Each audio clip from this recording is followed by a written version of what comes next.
श्रोते हो नमस्कार. आरोग्यम धनसंपदा या कार्यक्रमात आज आपण ऐकणार आहोत स्तनपानाचं महत्त्व याविषयी स्तनपान सल्लागार श्रुती बेडेकर यांनी दिलेल्या माहितीचा भाग दुसरा.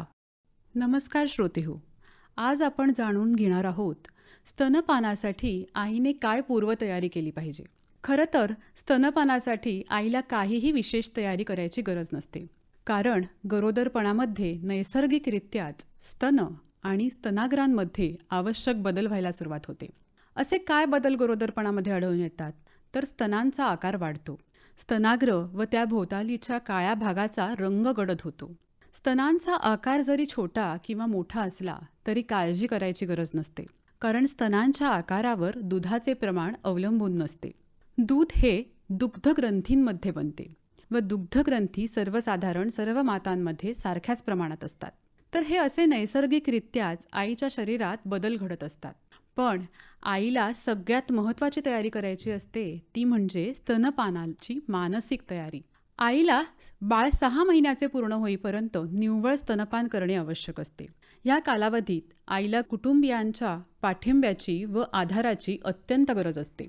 म्हणूनच कुटुंबातील सर्व सदस्यांनी आईला मानसिक आधार देणे व स्तनपानासाठी प्रोत्साहित करणे अत्यंत आवश्यक आहे. दुसरी तयारी करावी लागते ती म्हणजे स्तनपानासाठी सोयीस्कर कपडे. याची आधीपासूनच सोय करून ठेवणे आवश्यक असते. शर्ट, गाऊन किंवा साडी व ब्लाऊज जे कपडे पुढून संपूर्ण उघडता येतील असा योग्य पोशाख निवडावा. हल्ली बऱ्याचशा प्रसूतिगृहांमध्ये प्रसूतीपूर्वक स्तनपानाचे वर्ग घेतले जातात. त्याला अँटीनेटल ब्रेस्टफीडिंग सेशन असं म्हटलं जातं. तर ते प्रत्येक आईने आपल्या जोडीदाराबरोबर किंवा घरातल्या कुठल्याही सदस्याबरोबर अटेंड करणे गरजेचे आहे. त्यामुळे काय होतं तर आईला स्तनपानाविषयी शास्त्रोक्त माहिती मिळते व तिचा स्तनपानाचा निर्णय पक्का होतो. आता बघूया प्रसूतीनंतर कधी स्तनपानाला सुरुवात करावी. प्रसूतीनंतर ताबडतोब आईने बाळाला जवळ घ्यावे. त्यावेळेचा आईचा आणि बाळाचा स्पर्श खूप महत्त्वाचा असतो. त्याला early skin to skin contact असं म्हटलं जातं. नंतर बाळाला पहिल्या 1 तासात आईच्या छातीवर ठेवले जाते. त्यावेळी बाळ इतके सतर्क असते की बाळ स्वतःच स्तनांकडे जाते व स्तनपानाला सुरुवात करते. ह्याला ब्रेस्ट क्रॉल असं म्हटलं जातं. स्तनपानाला लगेच सुरुवात केल्याने काय फायदे होतात तर पहिल्या 1 तासात बाळ खूप सतर्क व स्तनपानास उत्सुक असतं. बाळाला आईची ऊब मिळते आणि आई व बाळामध्ये प्रेमाचा बंध निर्माण होतो. जंतू संसर्गाचा धोका कमी होतो. स्तनपानाला यशस्वी सुरुवात होते व जास्त काळ स्तनपान चालू राहण्यास मदत होते. प्रसूतीनंतर आईला होणारा रक्तस्रावही कमी होतो.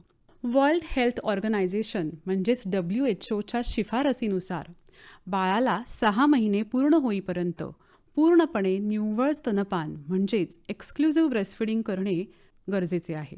6 महिने पूर्ण झाल्यावर आईच्या दुधाबरोबरच पूरक आहार सुरू करावा व स्तनपान कमीत कमी बाळ 2 वर्षाचे होईपर्यंत चालू ठेवावे. उद्याच्या भागात आपण जाणून घेणार आहोत प्रसूतीनंतर स्तनपानाची सुरुवात म्हणजे बाळाला कधी आणि किती वेळ स्तनपान केले पाहिजे याची माहिती. श्रोते हो, आत्ताच आपण स्तनपानाचं महत्त्व याविषयी स्तनपान सल्लागार श्रुती बेडेकर यांनी दिलेल्या माहितीचा भाग दुसरा ऐकलात.